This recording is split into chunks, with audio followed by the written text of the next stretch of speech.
Aphrodite, the ancient Greek goddess of love and beauty, said to be born from white foam produced by the sea. That is where she got her nickname from.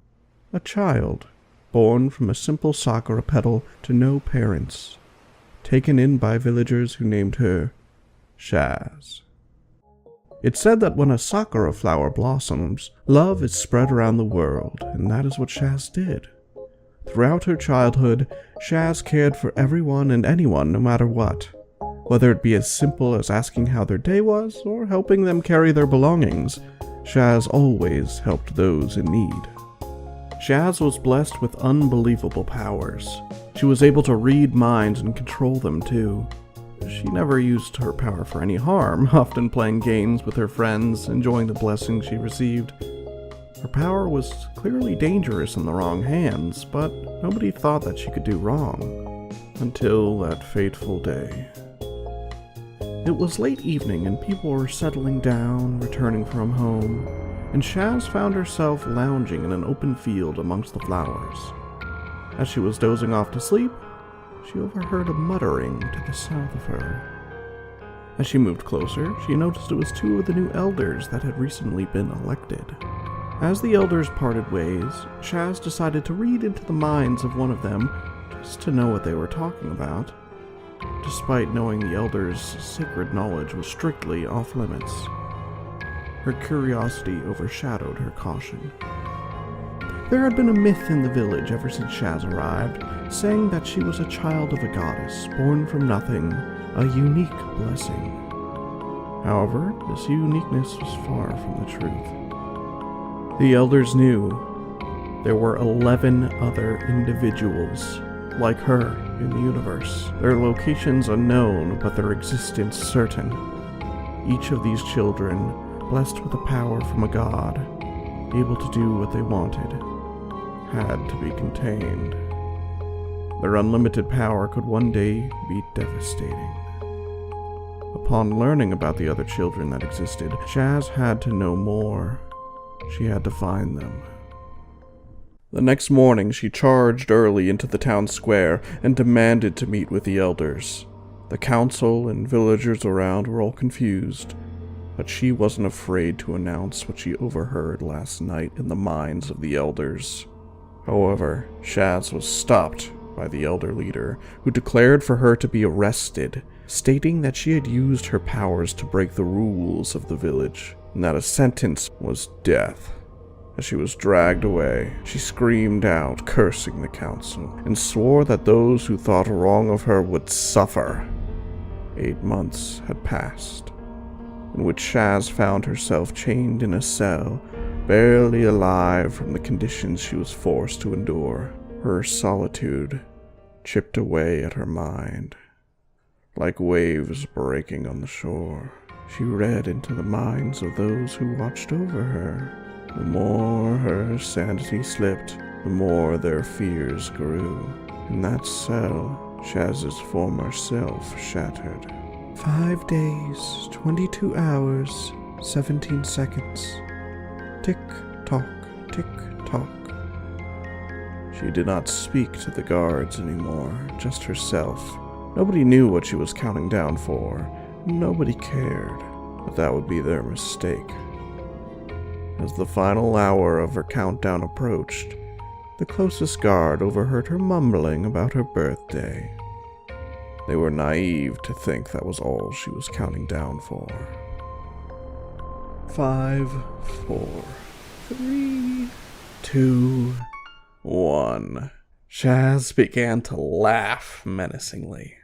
Her birthday had finally arrived, but it was too late for everyone else.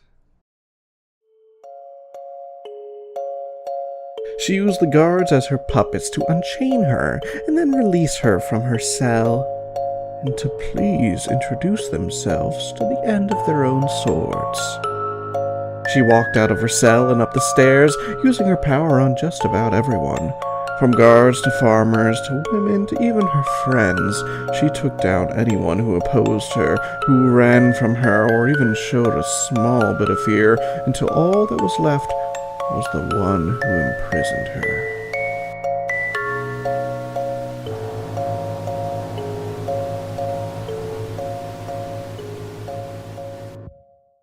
As she slowly approached the elder, he threw himself onto his knees, begging for forgiveness from the gods, but even he knew it was too late. He could ask his gods in person. Shaz walked through the village and took in the fresh air. However, that moment of happiness was soon filled with terror. Shaz started to panic as reality set in. She had just murdered everybody. Fantasies of violence, dreamt up in isolation-driven insanity, suddenly were all too real. She looked at the ruined buildings and what was left of the villagers, most of them who had never said a thing to her, all dead because she couldn't control herself. A former friend, beheaded and left alone, one of many images seared into her mind. Shaz began to claw at her arms and face, screaming, damning herself for what she did.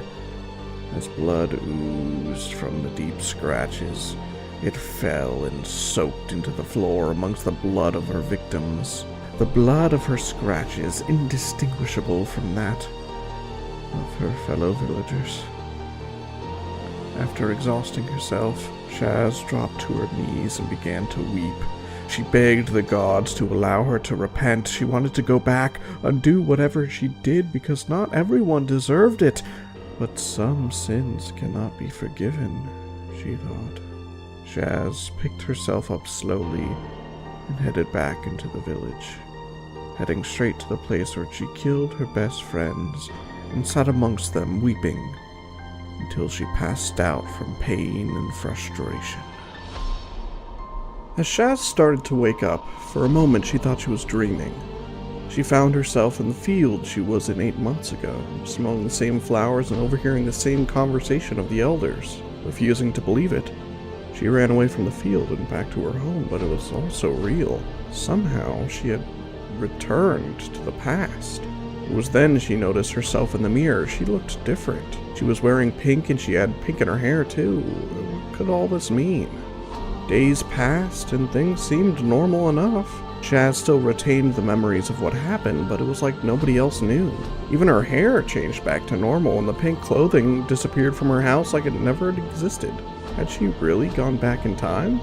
It was then Shaz made a promise to herself that all she would do is love and care for those in her life, but he couldn't be around those she had hurt before. She decided to leave the village.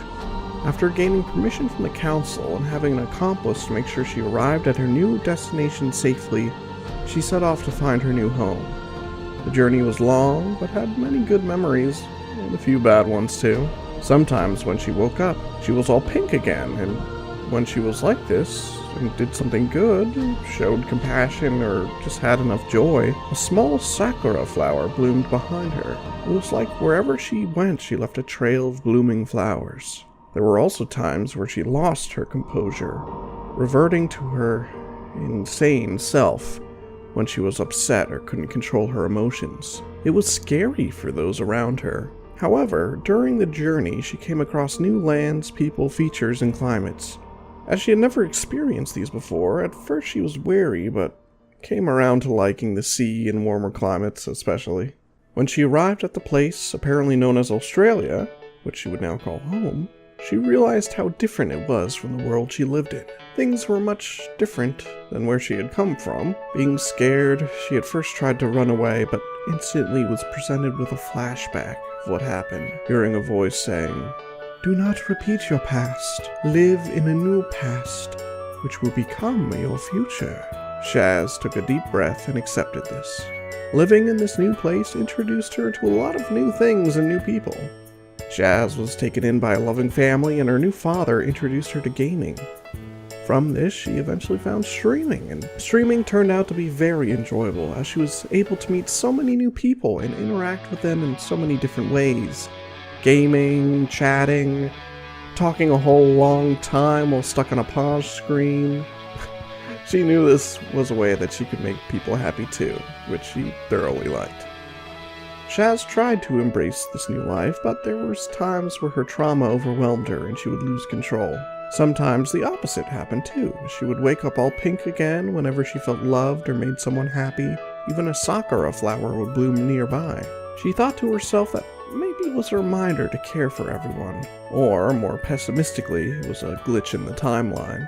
But in the end, it didn't matter. She had those around her to love and support her, even if she still committed a small, heinous crime every now and then. I'll try to play nice. But if you do me wrong, watch your back.